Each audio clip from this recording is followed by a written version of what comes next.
Hey Retroheads, it's Nick here with another trip back to the 90s. Now, you might remember that last week I was just about to head off to Edinburgh for the Edinburgh Fringe.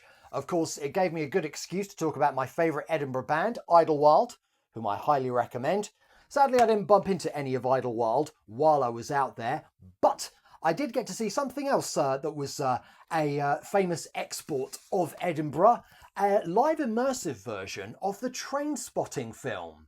Now, you might remember that Trainspotting, the film, came out in 1996. It was based on the 1993 novel of the same name by Irwin Welsh. And one thing you might not have known, which they had a few factoids about the film here, is that Trainspotting did actually become a stage play before it became the film directed by Danny Boyle in 1996. And this was fascinating to watch. So it's all about a couple of, less than aspiring people living in Edinburgh. And this was sort of like a live immersive experience. So it was sort of like mostly based on the story, and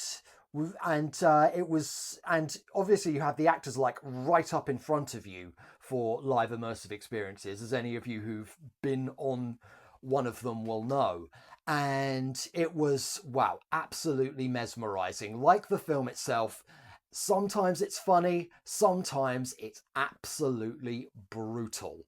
And well, I highly recommend it because it is genuinely really thought-provoking. And of course, they did a sequel to Trainspotting years later, which was based on the follow-up novel that Irwin Welsh did. And sorry, I'm saying his name here. I do apologise. And well, it makes you wonder why it didn't come out sooner. But then it's easy to forget that the film made huge stars out of all its main actors, if they weren't already. So Ewan McGregor, Robert Carlyle, Ewan Bremner, Johnny Lee Miller, Kelly MacDonald, lots of them. And yeah, I highly recommend it. It's a good blast from the past, and it features some of the tracks that were featured in the soundtrack as well.